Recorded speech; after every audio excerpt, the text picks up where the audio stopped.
I never thought it could happen to me. You hear about it on the news, parents turning away for just a second, only to find their child missing. But I was always careful, always watching, always holding his hand. Until the day I wasn't. It was a Saturday, the kind of day where everything felt routine. My wife, Jessica, and I had taken our 4-year-old son, Ethan, to the supermarket. Just a quick stop to grab groceries before heading home.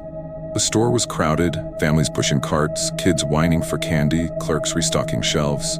It was chaotic, but nothing unusual. Ethan was in a good mood, bouncing along beside me, gripping my hand as we moved through the aisles. I let go for just a second.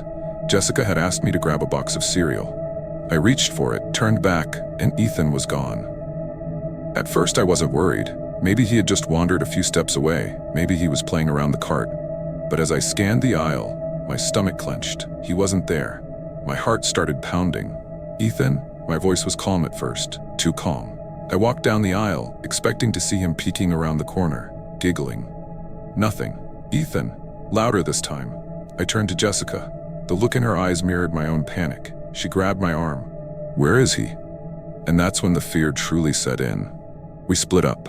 Jessica ran toward the entrance while I dashed down the aisles, weaving past confused shoppers, my heart slamming against my ribs.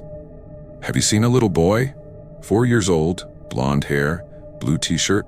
I asked a clerk stocking soda. He shook his head. I jogged to the front, my breath shallow. Jessica was speaking frantically to a manager who nodded and reached for his radio. The PA system crackled to life. Attention, all shoppers. We have a lost child in the store. If you see a young boy, blonde hair, blue t-shirt, please bring him to the front. People turned to look, but no one had seen him. That's when I felt it. A sick, crawling dread deep in my gut. What if he wasn't in the store anymore? I bolted toward the exit. Just as I reached the doors, something caught my eye. A man, mid-40s, wearing a baseball cap, holding a small hand in his. A small, blonde-haired hand. Ethan. I didn't think. I ran. Hey! My voice was sharp, my feet pounding against the tile floor.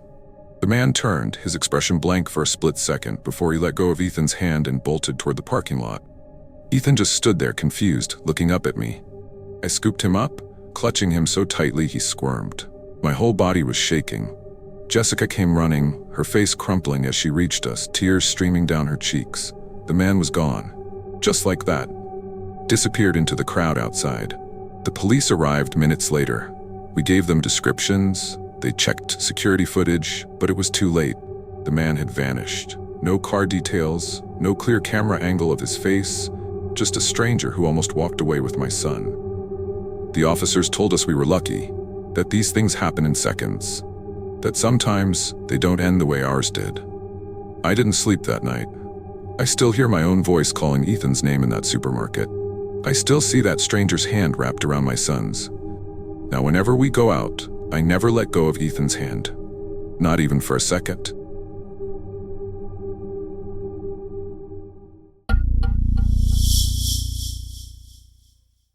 It was a Thursday night, and I had just gotten off work.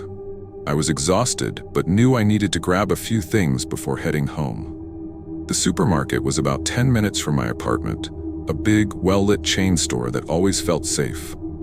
I pulled into the parking lot around 8:30 p.m. It wasn't deserted, but it wasn't crowded either. A few scattered cars sat under the fluorescent lights, their windows reflecting the cold glow of the store sign. I didn't think much of it as I grabbed my tote bag and headed inside. As I moved through the aisles, I made my usual mental checklist. Milk, eggs, some vegetables, maybe a frozen meal for dinner. Everything felt normal. I didn't pay him any attention. Just another shopper, a man in his late 40s wearing a gray hoodie and dark jeans. He was standing near the bread section when I noticed him, seemingly focused on picking out a loaf. I turned down the cereal aisle, grabbed a box of granola, and when I looked back, he was there. Aisle 6. Not looking at the shelves, looking at me. A small shiver ran down my spine, but I brushed it off. Maybe he just happened to be walking in the same direction. It was a grocery store after all. But then it happened again and again. Every time I turned a corner, he was there. Not close enough to be obvious, but always lingering. Always just a few feet away. I felt my pulse quicken. My palms were suddenly clammy. Was I overreacting? Was this just paranoia? I decided to test it. I walked deliberately toward the household cleaning section, an area I didn't need to visit. I picked up a random bottle of detergent, pretending to read the label. Out of the corner of my eye, I saw him turn the corner. Again, he wasn't shopping, he wasn't holding a cart, he was following me. My heart pounded against my ribs. I needed to do something, but what? Call someone? Run? Confront him? I forced myself to stay calm and turn toward the checkout lanes. If I could just get out into the open, maybe he'd back off. As I moved toward the registers, I felt a presence behind me. I turned sharply, and there he was. Closer this time.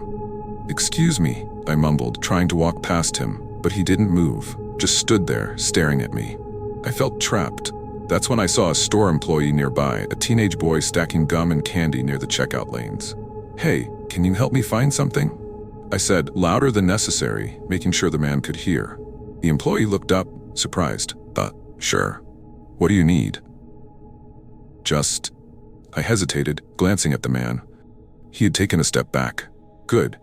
Just show me where the ice cream is." The employee nodded and started walking. I followed him, turning one last time to look over my shoulder. The man was gone. Relief flooded through me. Maybe I had been wrong. Maybe he was just a weird guy with no sense of personal space. I quickly paid for my groceries, thanked the cashier, and stepped outside. The night air hit me, cool and crisp.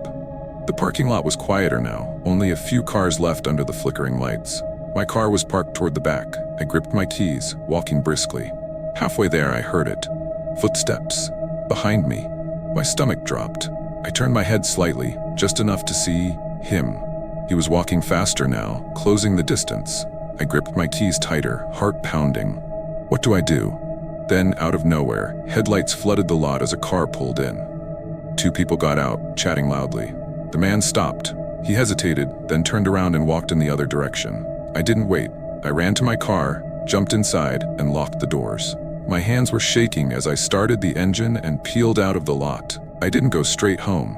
Instead, I drove to a nearby gas station and parked under the bright lights, my breath coming in short gasps. I checked my rearview mirror over and over, half expecting him to be there. He wasn't. That night, I reported it to the police. They took down my statement but said without an actual crime, there wasn't much they could do. "Just be careful," the officer said, "and trust your instincts." I still go to that supermarket sometimes, but never alone. And I always park near the entrance. Because I know now, sometimes the scariest things don't hide in the dark. Sometimes they follow you home.